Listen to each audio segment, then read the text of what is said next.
এই ঠান্ডার মধ্যে কোথায় যেতে হলো আজকের ভিডিওতে থাকছে। হ্যালো এভরিওয়ান, আসসালামু আলাইকুম। আশা করছি সবাই অনেক ভালো আছেন। প্রচন্ড ঠান্ডা আর দেখতেই পারছেন পরিবেশটা কত সুন্দর।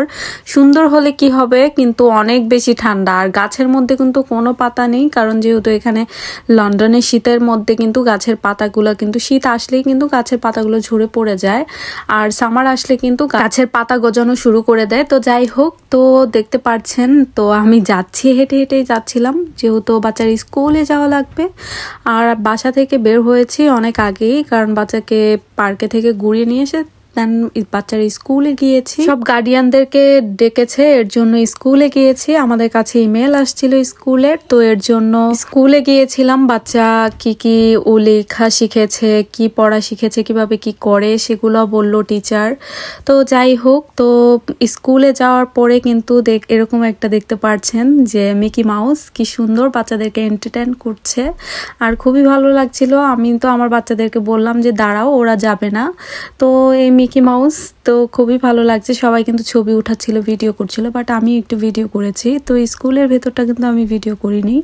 তো এখানে দেখতে পাচ্ছেন টুকিটাকি বাজার করে নিয়ে এসেছে। এখানে নেপি ছিল বাচ্চাদের, আর এই নেপিটা খুবই ভালো, মানে সবসময় ওদের ছোট থেকে আমি এই নেপি পড়াই। আর দেখতে পাচ্ছেন পানি কিন্তু প্রচুর পরিমাণে লাগে আমার বাসায়, কারণ দেখা যায় যে আমরা কিনা পানি খাই। আর মানে কি বলবো যে মানে ডিরেক্ট লাইনের পানি খেতে পারি না, কেমন জানি লাগে। এই কিনা পানি খেতে খেতে একদম অভ্যাস হয়ে গেছে এটা। মানে কি বলবো, এখন কিনা পানি খাওয়া হয় সব সময়। যখন লন্ডনে আসছি তখন থেকেই কেনা পানি খাওয়া হয়। আর আনোয়ার তো অনেক আগে থেকে থাকে, তো ও সব সময় কেনা পানি খায়। তো এখানে দেখতে পাচ্ছেন অনেক বুকস, অনেক খেলনা, তারপরে এখানে পরোটা নিয়ে এসেছে, আলু পরোটা ছিল। আর আনোয়ারের ব্রিটিশ বান্ধবী এই বুকস গুলা আর এই খেলনাগুলা বাচ্চাদের জন্য গিফট করেছে, অনেক আগেই মানে দিয়েছিল। তো ও যেখানে কাজ করে সেখানেই রেখে দিয়েছিল, আনবে মানে নিয়ে আসবে বাসায় করে, আর নিয়ে আসছিল না, মনেই থাকে না নাকি ওর। তো আজকে নিয়ে আসছে। আর এখানে দেখতে পাচ্ছেন পিঠা, চিতই পিঠা ছিল, আর হচ্ছে ভাপা পিঠা নিয়ে আসছে। গ্রিন স্ট্রিটে কিন্তু বাঙালি রেস্টুরেন্টের মধ্যে বিক্রি করে। আর শীতের দিন বলে কথা, পিঠা খাবো না তা কি হয় বলেন তো।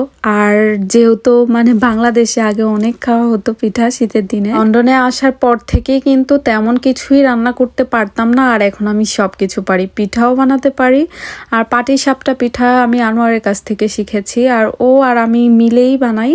তো মাঝে মাঝে এরকম দুইজনের মানে প্ল্যান করি যে পিঠা তৈরি করব। তো চিতই পিঠা, তারপরে হচ্ছে ভাপা পিঠা তৈরি করতে পারি না, বাট আমার কাছে পাটিসাপটা পিঠাটা ভালো লাগে, এর জন্য আমি বাসায় তৈরি করি। আর আনোয়ারও আমাকে অনেক বেশি হেল্প করে।